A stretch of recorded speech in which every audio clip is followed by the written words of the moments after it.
comments in chat. It's for we are in a part of the workflow is the preparation of data, so it allows you to prepare data, to visualize data. It has a quality management system in the background.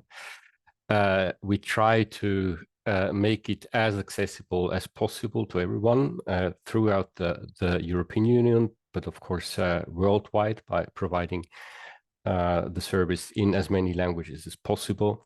And one important part, as I said before, is the standardization of data that is going to be uploaded on this hub.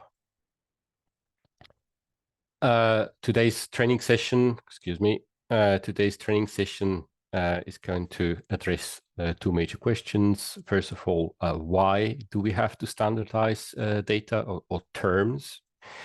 And what is the procedure for the standardization of these terms that we apply on the hub, and how can you interact with this standardization process, because you will be an important part of it, and you may help us really a lot with this task, for example, by providing translations. I talk about the creation of a term, the definition of a term, and the translation of a term.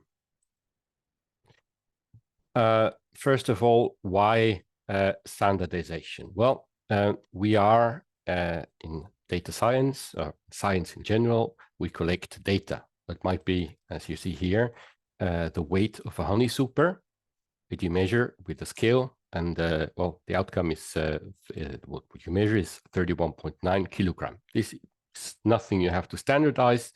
The number itself is used all over the world.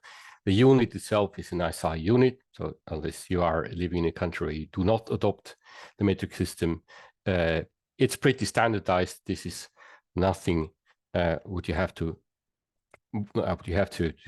take care or what you have to worry about. The problem starts already with the variable you're using. The variable is the weight of a honey super. Well, the weight, pretty clear to everyone, but honey super might already be not as clear as you think.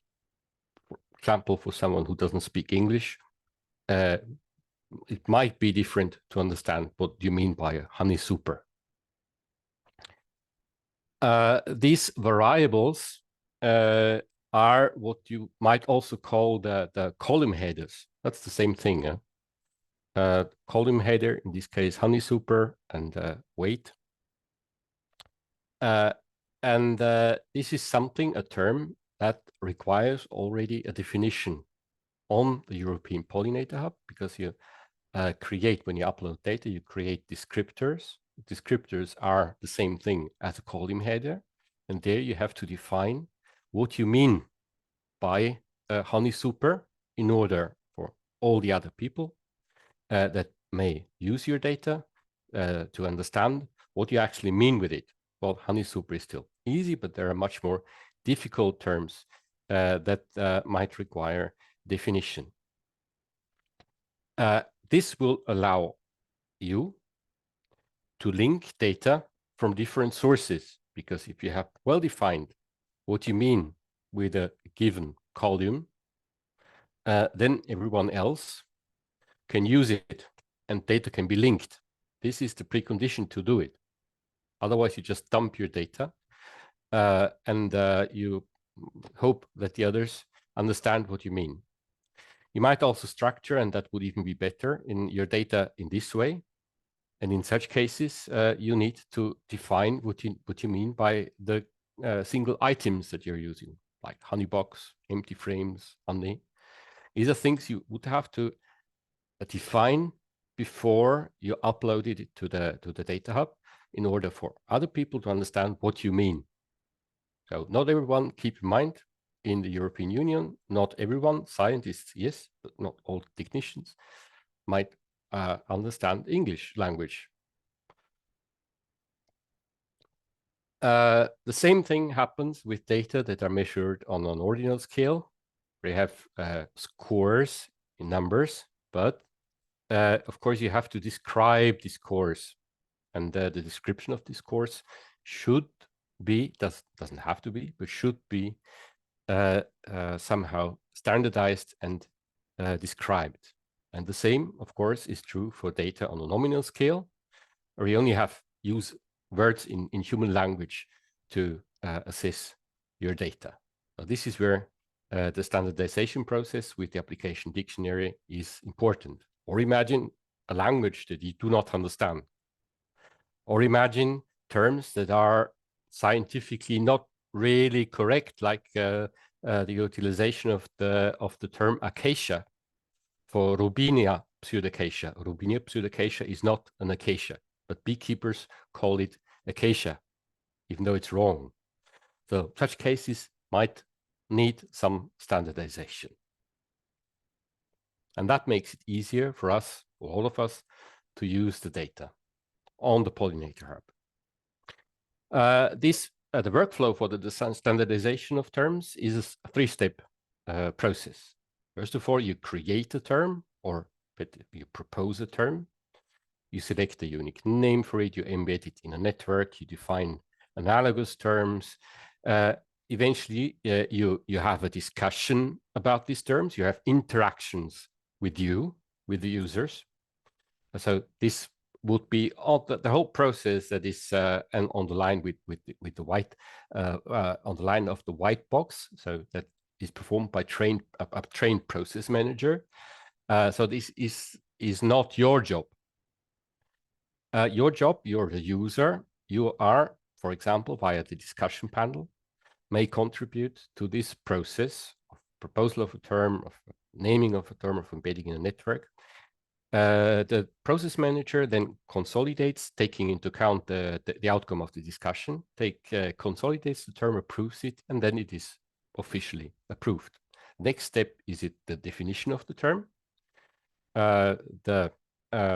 Again, the trained process manager proposes a definition, provides references, provides images if necessary, again, takes into account the whole discussion process in which you are involved, and then may consolidate and approve the definition. And the last step is the translation of a defined term into different languages.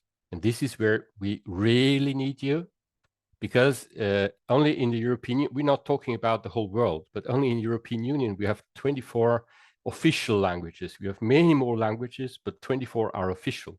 So everything you do here is multiplied by 24. And this is just something, a task that you cannot fulfill anymore. And this is where we need you. The tasks are divided by users and the process manager. The trained process manager is guiding the whole process, and it's going to be somebody working or interacting with the European Pollinator Hub. Can also be someone who has been delegated to fulfill this job for another specific group, for example. And you as a user, you contribute to specific parts of the process that you are able to manage. So we do not ask something from you that you are not able to fulfill. But don't be worried. It consists of different modules, and we're going in the training session that follows, in the practical exercise that follows, we are going to present you these different modules. First of all, the term. The term is a kind of, in information technology, would call it a class. It's a group of real-world entities, what information technologists call the strange things that really exist, not only virtually exist, but they really exist, or objects like things, organisms, abstract concepts, processes, that is unique, and that comprises elements that are sufficiently similar to be considered different from any other class. Like one thing that you most likely hold in your hand would be a mouse. A mouse might look like this. It may look like this. It may have come without cable. Some people even call it a hamster. It may look like this, but it's always recognizable as a mouse. So we have a group of, so this is the class mouse. So where I wanted to arrive to, and you've seen that already, so we don't have to repeat the same joke again. It's a class must be unique. You cannot distribute twice the same name for different classes. This is something you have to take into account. A class itself is an abstract concept. So the mouse that you're holding in your hand exists, but computer mouse as such does not exist. It's just something that we make up in our head. These abstract concepts may again be included in another aggregate that again is an abstract concept. And as we arrive at a three-dimensional or two-dimensional structure of terms that start not to exist anymore, actually. You always define, you always embed your class into a system of existing classes. It depends on your it depends simply on your background, maybe on your professional background, where you would embed it. You see here a field of rapeseed. Rapeseed for a beekeeper is a honey forage plant. For a farmer, it's a crop. So the class rapeseed will most likely receive two parents. So it will be included in this system will receive two parent relationships. Crop on the one hand, honeybee forage plant on the other. So it is possible to aggregate these terms and to aggregate them in different groups. You may define multiple parent-child relationships. Another thing that we have to consider as managers of the whole process is that in existing data sets of, let's say, huge statistical services like FAOStat, for example, but also terms that are defined by EU regulations, you have existing definitions. And you will most likely not be able to modify them or to discuss about them. You will probably not be invited to discuss the term barley in EU Regulation 2018 or to discuss with FAOStat about the definition of barley. They have the definition and that's good.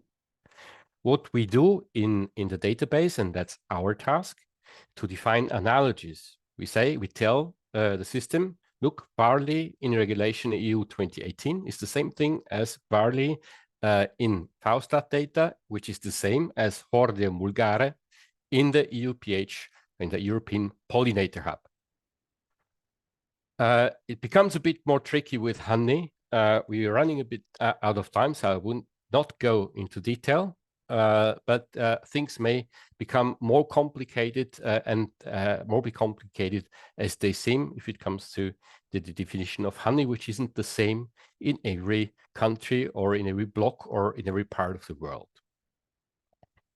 Eventually, due to this common effort, we will create a multidimensional network of terms, of relationships, of data types, of units, and this will be the basis for a new AI-based technology to retrieve information from a database. So we already think on the future, on how to retrieve information in the future. This is why we add these additional assets to this system. You may always participate in the discussion. We will always have a button located at the right place, at a specified place, where you can either start the discussion or enter in an existing discussion. And the process manager will take care and take you into account. The next step is, the definition of a term. To define a term, the process manager will provide a concise and exact definition of a given term. And the manager will also provide a reference or a link, if possible. Again, you will be able to to participate to this process, either via the discussion panel, or today, as you have received a special status as translation manager, you may even propose your own definition. Hi, what? The next step is the translation of this term. You may propose a translation. You will receive a form in which you fill out a few things, like, of course, the language, the expression itself. There may be cases in which you have more than one name for the same thing. Then you will provide more than one translations for the same thing, like the glass drone in French would be mâle, il faut bourdon, and you might provide both expressions to this translation. The next information is the domain.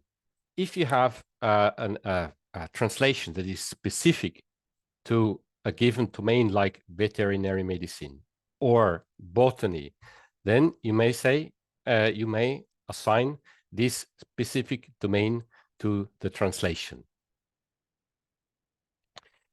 The next thing is, that's another example for it. For example, for the translation of Robinia pseudacacia in English would be either black locust or acacia. Black locust would receive the domain botany. Acacia would receive the domain apiculture. That's an additional information that might be useful for users. You may also add a location. So if you have a given expression, the translation of a given term in a given language, it may be different in different countries. Like in German, for example, this fruit, Prunus armeniaca, in Germany would be called aprikose. In Austria would be called marille. And you may associate a given translation to a given country down to the level of NUTS 3 currently. We also ask you to add some grammatical information.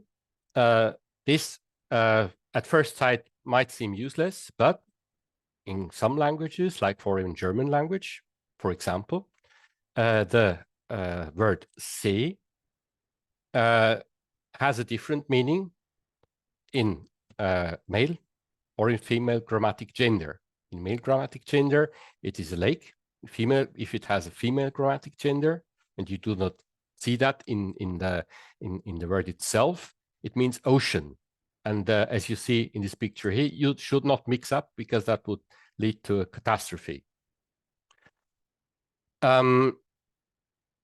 Another thing is, we also ask you to provide, for example, references. So if you have provided a translation, you got it from a book, please provide the reference of this book. It might also be helpful. And of course, you may also interact via the translation, via the discussion panel with this process. So if a user provides a translation and you realize, okay, someone has made a mistake here, you may notify the person who has provided this translation of the error. You may also, and this is another thing to interact for you, upvote or downvote the translation. But this is all a process that we will explain you in the training session that will start in a few minutes. Oh, I went the wrong way. So now is there any question?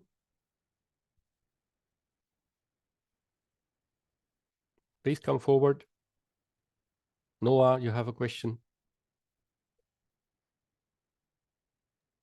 I was poking you. Yes, no. I mean, I don't really have a question, surprisingly. But no, I mean, I guess there are going to be a lot of questions when we put our hands into the process and when we are going to play with it. So, I mean, either if you have some burning questions, otherwise what we are going to do now is we are going to start. Giovanni has a question. Oh, sorry, Giovanni, go ahead. Hello, everybody. Thank you very much, Michael, for your presentation. I have a question about the possibility to add some definitions inside of the glossary. If we see there is something missing, is it possible to propose to add new terms inside? Thank you very much. Yes, you are, depending on the status you have in the system.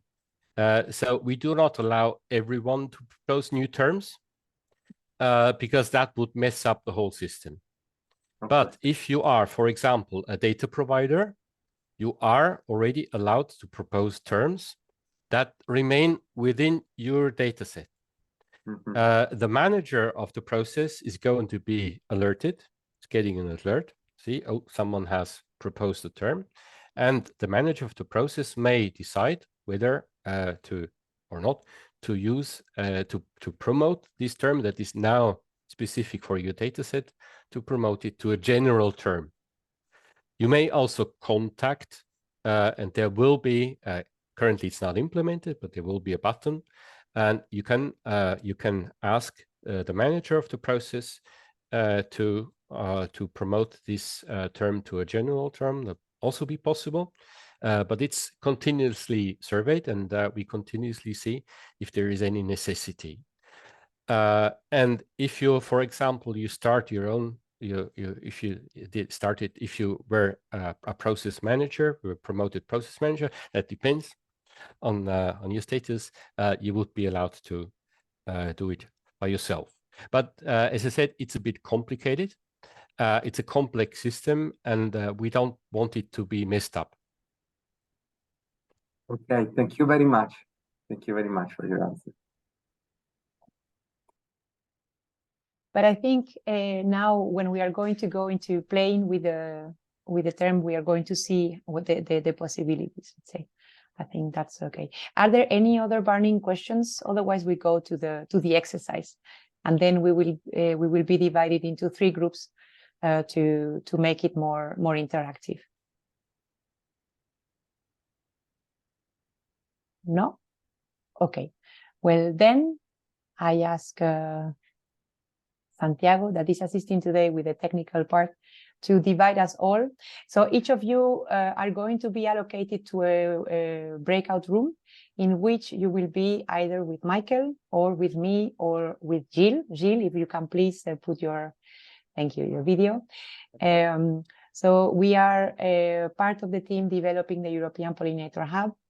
Jill is dealing with all the data processing. Yeah, so we are going to guide you, let's say, and to make you play with the tool, the features, and we hope that you will be able also to play with that, so to get a little bit of the practice and how the process works in practice. Simon. Hi, can you see and hear me? Yes. Yeah, well, thank you very much for that excellent and very clear introduction. It's clearly a great potential, this platform. I wonder if you could just clarify a little bit for us as potential users and data suppliers. Where does the focus lie in terms of scope? Is it primarily honeybee focused? Because there was some early discussions about including other pollinators as well, but I've heard no mention of this at all. Could you just clarify the current position and maybe future vision? Yes, of course. It covers the whole range. So it's a pollinator hub, and it covers all pollinator-related terms. Currently, I have integrated those terms that were used in the dataset that I received to work on, and these were not mainly beekeeping related data sets. It was also related to agriculture. I will later show you that there's a glossary. There's a visualization of this list. So there's a glossary list, and you will see that there are more than 3,000 terms in there, and many of them are related to agriculture because we had FAO data, but much of it will also be dedicated, of course, to pollinators as soon as data from pollinators arrives.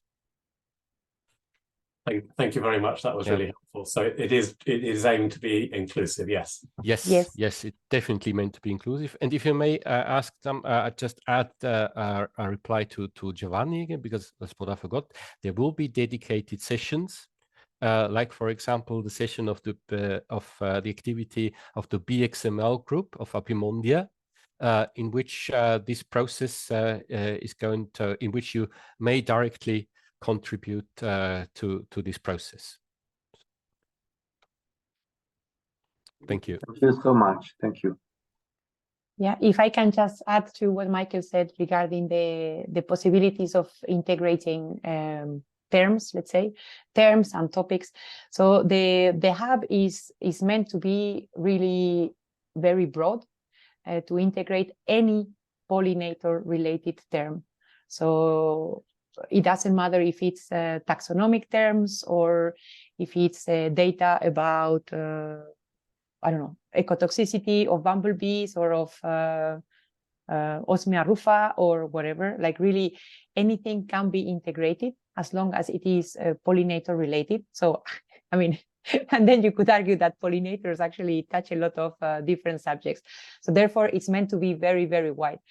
And also, we have received in the past questions that is it only EU related? So are we only going to integrate EU? And I mean, if I can be open, like the infrastructure can get any data coming from anywhere in the world. Okay. The only thing is that, well, because it has been EU funded, so we were kind of obliged to put EU, but even data from the UK can be integrated. That was actually the question we received in the past, or eventually data from elsewhere in the world. Okay. So the infrastructure is very plastic, let's say, and it can integrate data, pollinator-related data coming from anywhere in the world where it is produced. Okay. And Simon, your hand is still up. I don't know if you have. Sorry, I don't want to eat into the time for the breakout groups because that's so important. But I do, and maybe this is a question just to note now and follow up on. I'm wondering how this hub relates to many other pollinator hubs. So the Commission's Hive, so the bee databases held by University of Mons and GBIF and IUCN. And BioAgora are going to establish a big pollinator hub, which is going to be the Commission's new science service for biodiversity.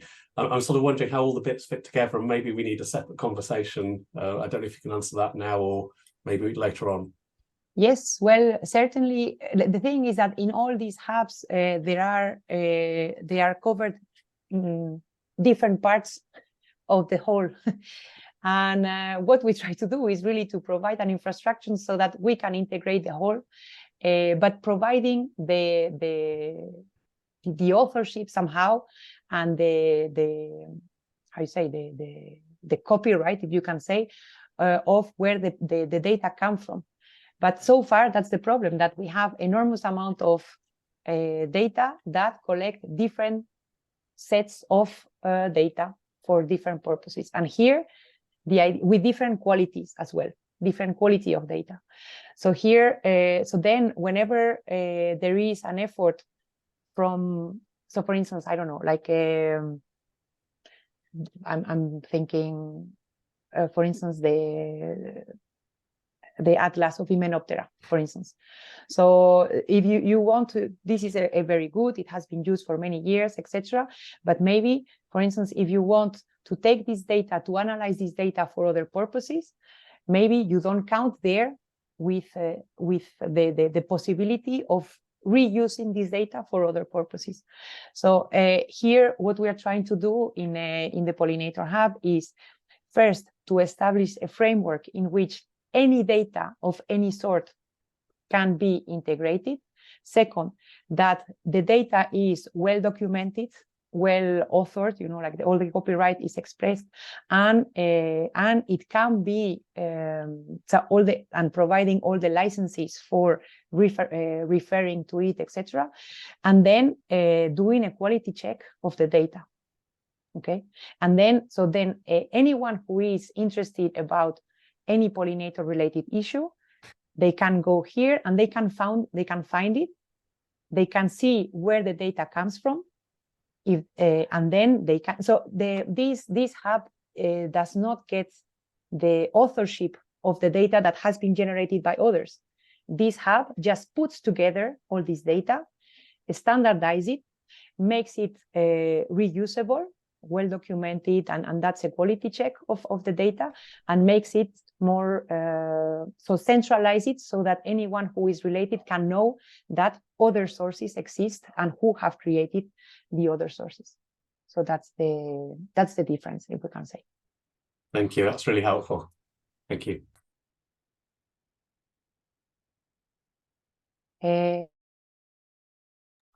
Anyone else have any question? Okay, so then, well, otherwise you can always contact us. At the end, we will give you all the contact details so you can reach us. But we are going to be now divided into the different groups.